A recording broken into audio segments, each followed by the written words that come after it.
তো hello viewers, welcome back to my YouTube channel Rupam কা editing. তো বন্ধুরা, আজকে আমি তোমাদের দেখাবো যে তোমরা পিক্সেল ল্যাবে মাই ফন্টের যে প্রবলেমটা সেটা তোমরা সলভ করবে কিভাবে।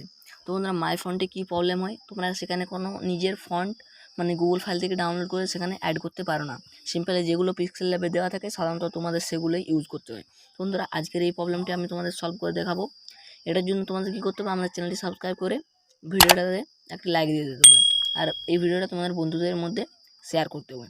তোমাদের এটার জন্য প্রথমে তোমরা কিন্তু গুগল ফাইলে এই যে গুগল ব্রাউজার থেকে একটি তোমরা ফন্ট ডাউনলোড করে নেবে। সিম্পলি গুগল ব্রাউজারে ক্লিক করবে এবং এখানে সার্চ করবে free Bangla font. Free Bangla font click করার পরে এখানে যে ফার্স্ট যে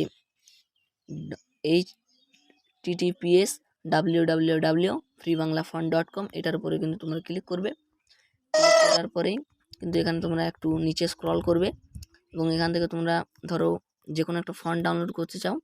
সিম্পলি ধরো এই ফন্টটা ডাউনলোড করতে চাও, নিচে একটা ডাউনলোড বলে অপশন পেয়ে যাবে, ডাউনলোডে ক্লিক করে দেবে। ডাউনলোডে ক্লিক করে দেওয়ার পরে এখান থেকে তোমরা একটু নিচে স্ক্রল করবে এবং তোমরা দেখতেই পাচ্ছ সিম্পলি বন্ধুরা এখানে কিন্তু একটা নাম্বার দেওয়া আছে। এই ফাঁকা ড্যাশটায় কিন্তু তোমার ওই নাম্বারটা দিয়ে দিতে হবে। তারপর ডাউনলোডে ক্লিক করলে এই ফন্টটা কিন্তু ডাউনলোড হয়ে যাবে। তো বন্ধুরা, ডাউনলোড করা তোমরা শিখে নিলে। এই ফন্টটা আমার ডাউনলোড করা আছে, আমি ডাইরেক্টলি গুগল ফাইলে ওপেন করে নেব। বন্ধুরা, গুগল ফাইল ওপেন করার পরে তোমরা ডাউনলোডে ক্লিক করবে এবং এখান থেকে দেখো এই ফন্টটি কিন্তু আমি ডাউনলোড করে রেখেছি। তো সিম্পলি এই ফন্টটার উপর একটু তোমরা ট্যাপ করে রাখবে এবং এই কর্নারে তোমরা এই যে থ্রি ডট আছে এটার উপর কিন্তু ক্লিক করবে। থ্রি ডটে ক্লিক করার পরে এখান থেকে কপি টুতে সিলেক্ট করে ইন্টারনাল স্টোরেজে ক্লিক করবে এবং এখান থেকে তোমরা দেখো একটা অপশান পেয়ে যাবে অ্যাড নিউ ফোল্ডার। তোমরা একটা নিউ ফোল্ডার মেক করবে। তো সিম্পলি অ্যাড নিউ ফোল্ডারে ক্লিক করবে। এখান থেকে আমি লিখে নিচ্ছি রূপম, যখন একটা নাম নিয়ে নেবে তোমরা সেই ফোল্ডারটার, আমি সিম্পলি রূপম দিয়ে দিলাম। তো এখানে তারপর তোমরা পেয়ে যাবে যে copy to folder. Copy to ফোল্ডারে ক্লিক করবে। তো বন্ধুরা, এই নামটায় আমার আরেকটা অ্যালবাম মানে ফোল্ডার ক্রিয়েট করা আছে, তার নেমটাকে আমি একটু কিন্তু চেঞ্জ করে নিলাম।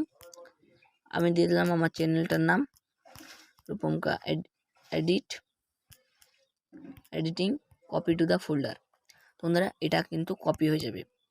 তাও তোমাদের পিক্সেল ল্যাব অ্যাপ্লিকেশানটি ওপেন করতে হবে। টেক্সটে একটু ক্লিক করলাম এবং এখান থেকে আমি লিখে দিচ্ছি সিম্পলি রূপম। বন্ধুরা, আমি সিম্পলি একটু রূপম, তো এখান থেকে একটু কেটে নিচ্ছি এটাকে। তো রূপম লিখে নিলাম, ওকেতে ক্লিক করে দিলাম, কিছুটা এরকম হয়ে গেল। বন্ধুরা, এবি ফন্টে গেলাম, মাই ফন্টে সেই প্লাস অ্যাকাউন্টে ক্লিক করলাম। নিচে আমার যেটা আমি ক্রিয়েট করে রেখেছিলাম দেখো রূপমকা এডিটিং, এটার উপর কিন্তু একটা ক্লিক দিয়ে দেবো আমরা। সিম্পলি তোমরা যে ফোল্ডারটা ক্রিয়েট করবে সেটার উপর তোমরাও ক্লিক দিয়ে দেবে। এটার উপর ক্লিক দেওয়ার পরে দেখো যে ফন্টগুলো আমি অ্যাড করে রেখেছি এখানে তোমরা এরকম একটা চিহ্ন দেখতে পাবে এবং এখানে তোমরা যে ফন্টটা কপি করে রেখেছিলে সেটা পেয়ে যাবে। তো এই চিহ্নটার উপর ক্লিক করে অ্যাড সিলেক্ট করে দেবে।